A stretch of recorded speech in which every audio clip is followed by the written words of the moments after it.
extraterrestre, 60 témoignages du professeur Antonio Sciumento.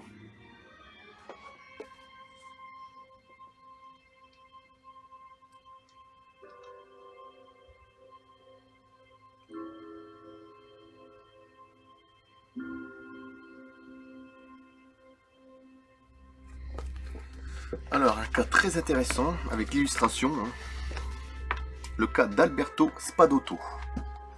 Tout ça, c'est en Italie. Alors, survenu à Pardonène le 19 août 1978.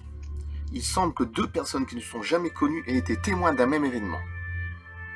Leurs déclarations se révélèrent identiques en ce qui concerne la manière de faire l'OVNI. Elles divergeaient par contre quant aux caractéristiques structurelles de l'objet. Cela est incompréhensible car les postes d'observation étaient totalement différents. Le 19 août 1978, très tôt le matin, il est environ 5h30, l'épouse du signor Alberto Spadotto, né en 1941, et titulaire du diplôme d'études primaires, lui fit remarquer un bruit bizarre. Pensant qu'il s'agissait d'une sirène de police américaine, le mari alluma la lumière, puis il sortit du lit et s'approcha de la fenêtre pour regarder dehors. Après avoir ouvert les volets, il constata qu'il y avait une panne générale d'électricité.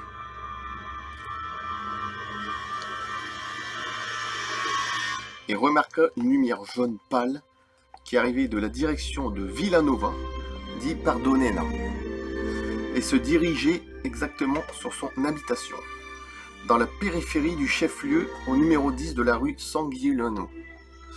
La chose avançait horizontalement en se maintenant à une altitude d'environ 500 mètres. Il continua ensuite sa course vers le répétiteur télécom SIP. Quand il arriva presque à la verticale de celle-ci, il s'arrêta environ 2 secondes. Puis, dans un léger balancement, il descendit jusqu'à environ 80 à 100 mètres, comme une feuille un petit peu, du sol à une vingtaine de mètres de la structure de la société téléphonique.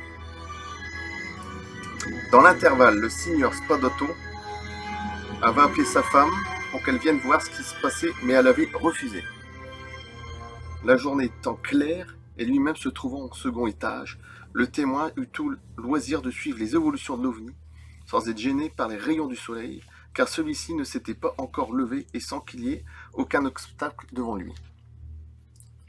Sa peur initiale ne l'empêchait pas de distinguer nettement la forme de l'objet dont il n'avait vu d'abord que la partie inférieure.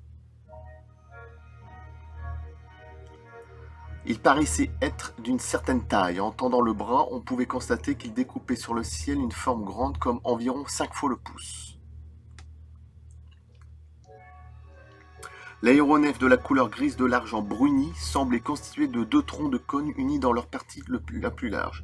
Sur la partie supérieure se trouvait une coupole réalisée dans un matériau transparent. Il entrevient à l'intérieur 2 silhouettes en mouvement, vaguement humanoïdes. Donc déjà il y a 2 silhouettes humanoïdes dans l'engin qui vole, l'OVNI. Elles étaient de couleur vert olive et pourvues d'une tête ovale probablement en pointe. L'objet continua ses balancements de pendule lents et réguliers durant 3 à 4 secondes. Lors de ses déplacements sur son axe, le signor Spadotto percevait une luminosité jaunâtre qui variait d'intensité.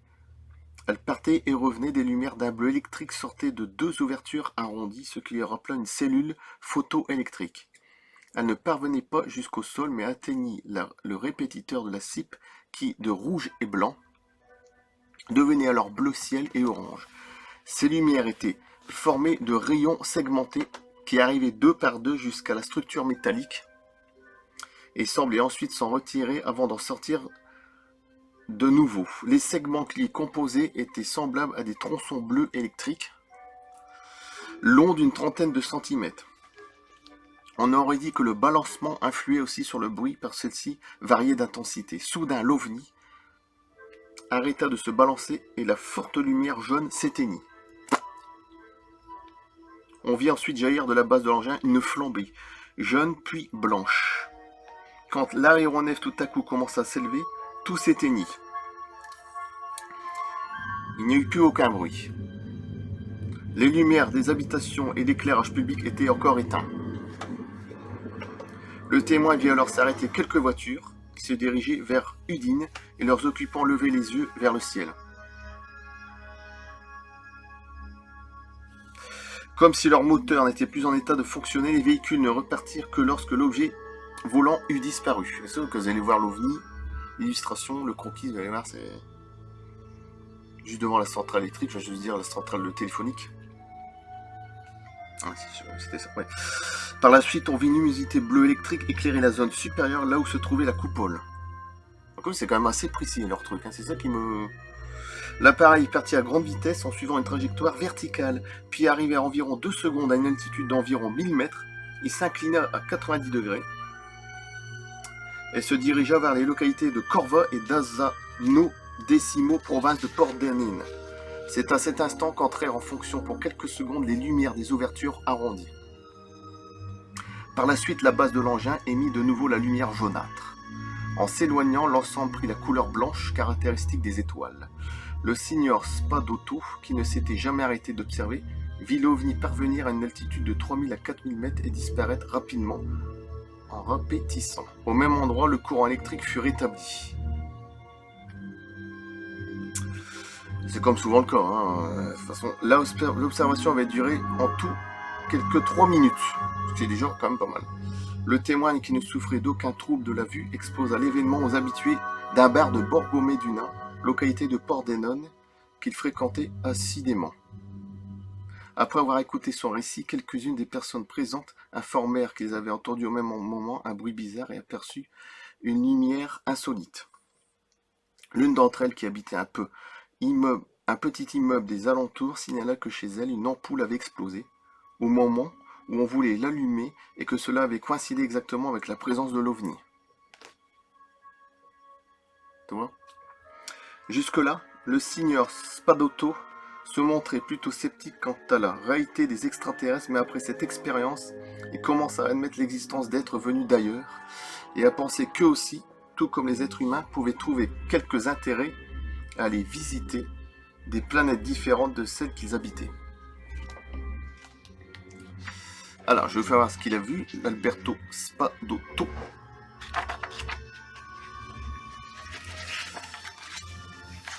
Parce que j'ai toutes les petites références. Voilà, page 82. Et voilà ce qu'il a vu. Ici, tout en haut. Ne regardez pas les autres dessins. Voilà.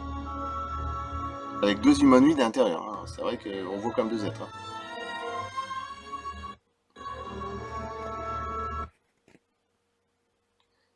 Là, je ne sais pas faire mieux. Hein. Voilà. Je coupe. Merci.